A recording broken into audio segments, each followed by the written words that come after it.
Hi Daniel, obviously a difficult evening. Started, reasonably well first half now, keeping them out. But what's your overall assessment of the whole game and performance, and what have you said to the players in there after that? Yes, I think it's fair to say that Arsenal deserved to win this game today. They were the better side. They deserved also to win this game with a good, proper goal difference. I'm not sure if it was actually a 5-0 because, yes, 5 shots on target and they scored out of all these 5 shots. Long story short, it's more like when a team like Arsenal is on it, and it's a team who was probably in the last 3 years the best team in whole of Europe, at least in consistency. You could argue with title winners anyhow, but no other team has shown this consistency, always ending up as a runner-up. Then it's always difficult. Of course, you wish for this fixture be after the Champions League game, perhaps, but if it's on their first home game during the season when everyone is fully on it, on the back after for them an important win away at Man United, then the whole new signings are there. Even before kick-off, new signings are present. The whole stadium is buzzing. They are on it. It's always a difficult game then for a newly promoted side. I think you could feel this in the first 10 minutes. They were all over us. We were a bit nervous, but we survived this period without giving one chance away. And then we got a foot into the game, got more and more confident, had good situations also about counter-attacks, and also with Daniel James, with a few set pieces. I think after 35 minutes we had probably the best chance in the game with Pascal Stoic's header and a fantastic save of Raya. Yes, and a bit annoying how we conceded the goals, because 2 goals out of set pieces 2 times, more or less in the same way. Timber in between my strongest headers. Would have wished for a bit more awareness level. And obviously also 2 goals 2 times in added time. First half, after promising win of the ball, we're looking on the counter-attack. We're underestimating their counter-pressing of Rice, and then they scored, I would say, also out of a bit difficult angle. And then obviously also the 5-0, the same, promising winning of the ball, underestimate the counter-attack. They also scored in added time with a penalty. I haven't watched it back, looked a bit soft if I'm honest, but if for such a team like Arsenal, everything comes together more or less, and they are on it and they are effective and score out of 5 shots on target, 5 goals. It's always difficult, and for that, it's not a season-defining game for us. We accept that they were better today. They deserve to win this game, and for us, it's not a season-defining game. We are disappointed today, but we won't overanalyze this game too much. Yes, there were 1 or 2 things that we could have done better. Yes, there's no doubt about this. Otherwise, we wouldn't have conceded 2 times at a time and 2 set pieces, but apart from this, not a season-defining game for us. How important is it that the players don't get too down about it? Because obviously it's not a season-defining game, and obviously you got a brilliant start on Monday night, and obviously when you lose 5-5, it can have a big effect. But is that what's been your message to the players about that sort of thing? Yes, also difficult for them because we have not lost 1 game in pre-season. We have not lost, I think, 1 loss in the last season. We're not used to lose a football game, especially also not with such a result. But we wanted to play in the best league in the world, and if you play in the best league in the world against the best sides, you have to accept that days like this could happen, and then you don't have to dwell on it, and you have to move on. And what I liked also during the game, after the 4-0, sometimes you fall apart, and then everyone is playing his own game, and the body language is bad anyhow, and you are down.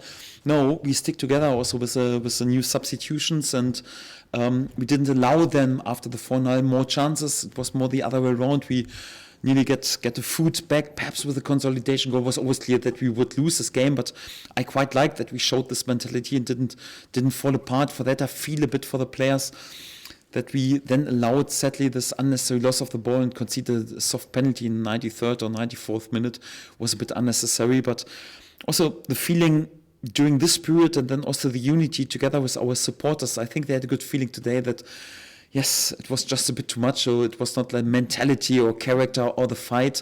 It was just that it was one of those days when, the opponent was just better, and we have to accept this. So the unity together with our supporters in the end of the game, I think this says a lot, and this is what we take out of this game, but not too much analyzing of this stuff.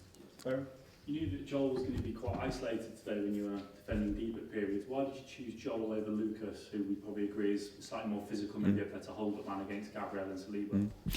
Yes, because of course we also wanted to keep the ball a bit better, because if you just defend, it's also difficult against Arsenal, and also the workload of Joel Pirot, and also the fact that against AC Milan, against Villarreal, and also against Everton, against really good sides, we have played with him, and he has played proper games, and we were unbeaten in this games, and for that we decided then to play him. Lucas, of course, has a bit different strength, and you could see that he's, of course, a bit more physical and in order to be there. But to be honest, also against Gabriel and Saliba is also difficult. Also for Lucas, perhaps to hold the ball, perhaps even a bit better. I think for each and every striker, it would have been difficult today, and it was, to be fair. And for that, no complaints about any of the performance of my two strikers. Is it an impossible job working out whether to go short with Lucas or long with Lucas Perry, when Arsenal are both good at pressing you high when you're playing short, or, as I've just said, going long to Joel and possibly just giving the ball straight back? I mean, how do you solve a problem like that? To mix it up, we of course try to play short, and we have our principles also how we overplay a high pressing. But once a team, and for me also in terms of the intensity of the pressing and the counter pressing, Arsenal is probably one of the best teams in the world, and they put pressure on you, and then the first one or two processes doesn't work, then the confidence goes a bit down, especially also for a new signing. Then you mix it a bit up and go for a bit more pragmatic approach. We have then also played a few more balls into a compact block, but yes, if on the other side then there's also Saliba and Gabriel who win more or less each every header, it's also difficult. So whatever you choose, this is why Arsenal has won so many points in all of their last 3 seasons here. It's so difficult. It's more or less like to find good solutions. Yeah, today we choose a bit more often than we would normally do for the pragmatical one, because we didn't want to lose the ball too early, too close to our own goal, and that was the reason we mixed it then a bit more up with more long balls than perhaps we would normally do. Daniel, does a result like this impact your transfer thoughts going forward? I'm guessing from your comment probably not. No, because we know we can have 1 or 2 more signings, and hopefully we will have also 1 or 2 more signings. But I don't think with 1 more, whatever winger or fullback or whatever we choose, is more like it would have been a different outcome for us. So as the newly promoted side, there are teams who have better individual quality. And on days like this, when they are on it and everything is also a bit against you, and you concede even out of set pieces, then of course it's the best set piece side in the world. I think Man United was also aware, but they also couldn't avoid a loss by set pieces last week. It's always difficult. Yeah? You need that everything comes together as a newly promoted side to have a chance, and for that they were too good today, and we played a bit into their cards with the goals and added time a little bit. So I would have preferred, of course, perhaps to go into a halftime with 1-0 just back, keep the game tight, and in the end to take more risk. But if you take too early too much risk against the Arsenal side, it's also difficult. I think with 1 or 2 more signings, we wouldn't have changed the outcome of this game today. Thank you. Largely wasn't in the squad today. Was that purely down to numbers, or could he leave the club before the end of the transfer? No, it was just due down to the decision. Was a decision for Noah Okafor, not against Largy, because obviously Billy Gnonto has played well in the last game. It was always clear that he would start on this position. We had a bit more solid defensive worker, like with Jack Harrison there, who can, of course, at the moment when we are a bit thin on fullbacks, also play on the fullback position. And we had the offensive spark with Noah on the bench, and he had a good preseason with Milan, has played many minutes for them, also was involved in the last game day, has already a bit more minutes under his belt. It was not a decision against Largy, it was more a decision for Noah. Stuart?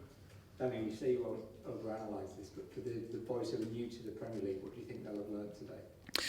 I think a lot out of the first 10-15 minutes, because the intensity and the speed of the game is on a different level in comparison to everything what they have experienced in the Championship, or perhaps our signings on Bundesliga, a fantastic league as well, but not when the Premier League sides are really on it, also in terms of physicality.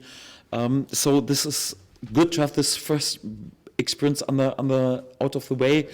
Of course, we have played good opponents also in pre-season with AC Milan, Villarreal. Had also a strong opponent on the first game day, but this intensity and the speed of the game was today on a completely different level. And yes, for that we have to step up if we want to be competitive on this on this level. But again, away games at Arsenal and or Man City or Liverpool won't define our season. If we can sometimes win here and there a point, yeah, great. But the 38 points that we need, the 1 point average that we need to survive in this league, we have to win other games. And for that, yes, it was not a free hit today. Of course, we wanted to go for it and want the best possible outcome. But sometimes you have to accept also that the opponent is too strong, and then don't dwell on that and don't overanalyze it. As you alluded to, you've got players who play in the Bundesliga, who played in Serie A and so on. Is the Premier League just on another level to these leagues nowadays in terms of that intensity particularly? I think so. It's for me the best league in the world. That doesn't mean that all the Premier League teams just win each and every European title. Otherwise, they would do this each and every year in the Champions League or in the Europa League. So there are also sometimes other winners. But overall, I think it's fair to say the best managers, the best players, the best teams, the best clubs are working in the Premier League, and we know it's the best league in the world. And for that, yes, we wanted to play there. Yeah, if we are not willing, then sometimes to accept that you suffer also a night like this. We should have stayed in the championship there, because there we win more or less each and every game, and everything is easy, and we can celebrate a lot ourselves. We want to compete with the best teams in the world and also grow. That hopefully in a few years we're also competitive on this level. But we know as newly promoted side, we have to stay humble, have to stay grounded, and we have to keep going also after a night like this. Yeah, more further. How serious is the injury? Is that the right? Yes, after tackling the first half, he's got some problems with his MCL, and he kept going. I hope it's not too bad. I hope the assessment is not too bad, but there are a few concerns that there would be an injury. But normally positive that he could play further on. We have to assess him, and we'll see how long it takes to get him back to full fitness. Anybody else? Thank you. Right, we're going to move on to the next round. Sorry for the shuffle. Okay, yes. I've just got to